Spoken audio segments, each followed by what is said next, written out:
62% ACoS. Sellerboard says kill it. Here's what actually happened when a seller paused that campaign. Their organic sales dropped 60% overnight. That campaign wasn't losing money, it was driving 17K a year in profits that Sellerboard couldn't see. And they almost killed it based on a number that was completely wrong. What I'm about to show you is the single biggest attribution blind spot in Amazon advertising, and there's a free report that exposes it. We see this in every catalog we audit. Products that look unprofitable in Sellerboard, Perpetua, even Amazon's own campaign manager generate 2 to 3 times, sometimes 7 times more revenue than the dashboard shows. I'm going to show you exactly what a window product is, why your profits tools can't track it, and how to pull the one Amazon report that reveals the truth. At the 7-minute mark, I'm going to walk you through a real campaign, a chef's knife that Sellerboard showed losing $72 a month. The purchase product report showed it generated $1,362 in profit. It was the same campaign, the same data, completely different conclusion. But first, you need to understand why this happened. So now let's look at why your profit tools are lying. Here's how Sellerboard calculates profits. Customer clicks on your ad, customer buys that product. Sellerboard takes that sale price, subtracts Amazon fees, subtracts ad costs, and shows your profit or loss. Simple, clean, and completely wrong for about 30% of your catalog. Because here's what Sellerboard can't see: what else your customers have bought. A window product is exactly what it sounds like. It's the product that gets the click, the view, the attention, but it's not always the product that gets bought. Think of it like a store window, the fancy dress in the window that gets you into the store, but you walk out with the dress, the shoes, the bag, and the jewelry. The window did 2 jobs, but if you only measured window sales, you think the window was failing. This is the mental model that changes everything. Once you see it, you can't unsee it. So let me show you how this plays out on Amazon. So you're selling a chef's knife. You run sponsored product ads on it. Customers click on your knife ad, but instead of buying just the knife, they buy the knife, the sharpening stone, and the knife sheath. 3 products. Sellerboard only sees the knife sale. Sharpening stone and sheath, they show up as organic sales.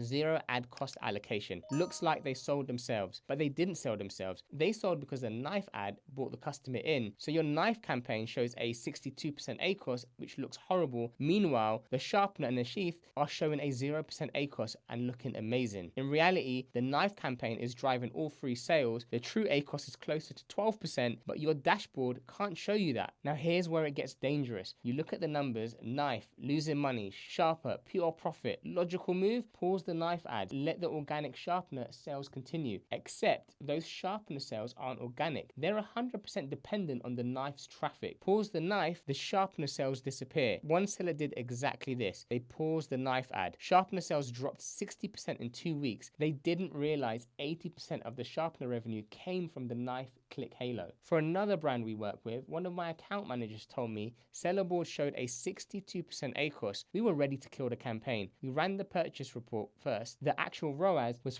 5.2% because of the cross sale. If we trusted Sellerboard, we would have cut the most profitable campaign. That's not an edge case. That's happening in accounts today. Now, if this is making you nervous about campaigns you already paused, you're going to want to see the report I'm going to show you. I'll break down Amazon's attribution problems like this every week. So make sure you subscribe so you catch the next one. Now let's look at the purchase product report. This is where you'll find the proof. Amazon actually gives you the data to see this. It's called the purchase product report. It's free, it's built into Seller Central, and almost nobody uses it. Here's how you pull it. You go to Seller Central, menu, reports, advertising reports, then you click create report. Now the report type is called purchase product. Set your date range. I recommend 30 days minimum, 90 days for seasonal products, and then run the report and then download the CSV. Now here's what you're looking for. The report has 2 critical columns. Advertised ASIN, this is the product your ad showed, and purchased ASIN, this is the product the customers actually bought. When these 2 columns are different, that's your window. When these 2 columns are different, that's your window product effect in action.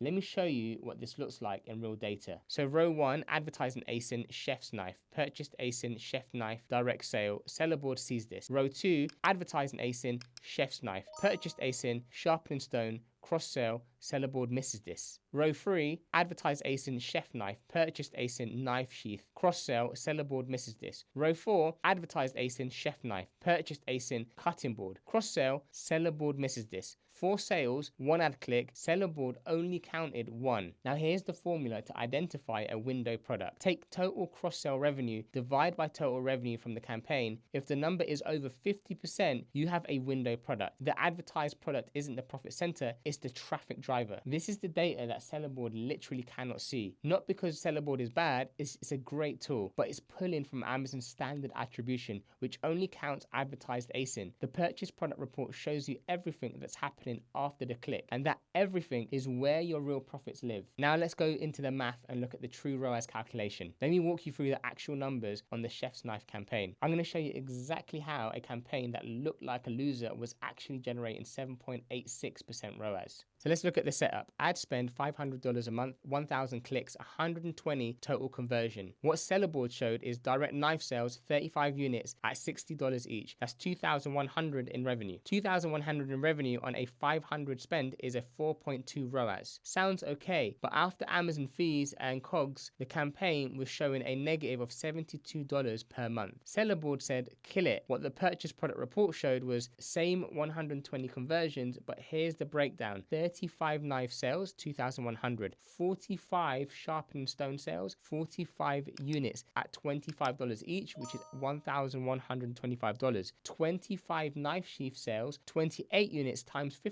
that's $420. 12 cutting board sales, let's call it $285. Total revenue from that 500 in ad spend was actually $3,930. True ROAS formula. True ROAS equals direct revenue plus cross-sell revenue divided by ad spend. So the true ROAS is actually 7.86%, not 4.2x, 7.86x. Now let me put this in profit terms. Standard attribution, Sellerboard shows revenue, which is 2,100, ad spend 500, Amazon fees plus COGS 1,672, net profit minus $72. Now with true attribution, what actually happened, this is what you see. Revenue 3,930, ad spend $500, Amazon fees plus COGS equals $2,068. Net profit $1,362. It's the same campaign, same month, 1,434 difference in perceived profitability. Annual impact, if you trust Sellerboard, you pause this campaign, now you save $72 a month in losses. That's $864 a year you think you're saving. If you trust the purchase product report, you keep running it, you make $1,362 a month. That's $16,344 a year in profit. The swing, $17,208 per year on one campaign. Here's another example, earbud campaign. Sellerboard showed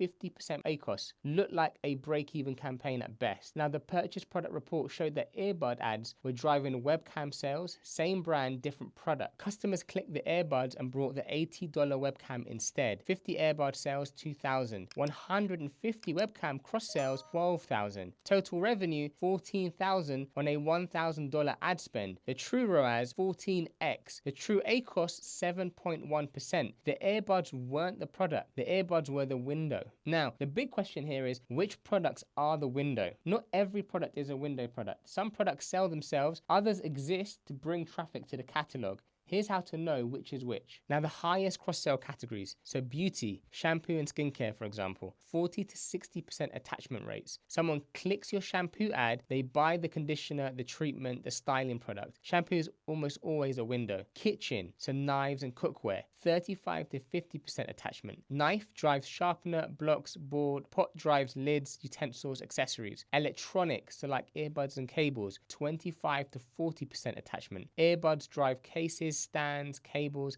sometimes completely different products in your catalog. Apparel, so like shoes and basics, 20 to 35% attachment. Shoes drive insoles, care products, matching items. Lowest cross-sell categories, so the lowest cross-sell categories, books, single-use consumables, highly specialized tools. These are destination products. People click and buy the exact same thing and leave. The rule of thumb, if your product has natural accessories or companions products in your catalog, it's probably a window. If your product is a standalone purchase with nothing else related, it's probably a destination. Windows need the purchase product report. Destinations can trust standard attribution. Now here's the framework we use with every brand. Stage 1, identify. In week 1, we pulled a purchase report for the last 90 days. Sort by advertised ASINs. Look for any ASINs where cross-sale revenue exceeds 30% of the total revenue. Those are your windows. Stage 2, we measure. This is in week 2, so we'll calculate the true ROAS for each window product using the formula I showed you. Direct revenue plus cross-sale revenue divided by ad spend. If your true ROAS is above your target, that campaign stays on no matter what Sellerboard says. Stage 3, protect. This is in week 3. So tag these campaigns internally, add a note, create a separate dashboard if you have to. The goal, nobody touches these campaigns without checking the purchased product report first. No decision based on standard ACoS. Stage 4, amplify. This is in month 2. If a window product is driving 7x ROAS, scale it. Increase budgets 20 to 30%. Test additional keywords. The cross-sell effect often sells linearly. More traffic to a window, more catalog sales. Now stage 5, measure again. Now in month 3, we want to re-pull the product report. Verify the cross-sell ratios are holding, adjust as needed. Some window products are seasonal, others are evergreen. The data will tell you which. Now here's 4 workarounds if you want to automate this. So manual allocation, this should free up 2 to 3 hours per month. Calculate attribution percentages, allocate ad spend proportionally, recalculate P&L manually. 2, calculate bundle analysis. So this will free up 1 hour a month. Stop evaluating individual ASINs, evaluate a campaign's ecosystem. Total revenue from all products divided by total ad spend equals true ROAS. And then 3, Amazon Marketing Cloud, SQL queries that identify exact cross-sell patterns with multi-touch attribution, best accuracy. So 4, custom BI dashboard. So you can automate purchase product report imports, build custom profitability views. Most brands start with option 2, evaluate the bundle, not the ASIN. Now here's what it comes down to. Amazon's default attribution was built to track 1 click, 1 sale, but that's not how customers shop. They browse, they compare, they add to cart, they buy 3 things because your ads show them 1. Sellerboard can only see what Amazon tells it, and Amazon doesn't tell it about the cross-sell. Now the campaigns you thought were failing, they might be funding your entire catalog. You just need the right report to see it. Stop optimizing your click and start optimizing for the customer. Now you just learned how to find the campaigns that are secretly funding your catalog, but there's another way profits disappear that's even harder to see. One brand did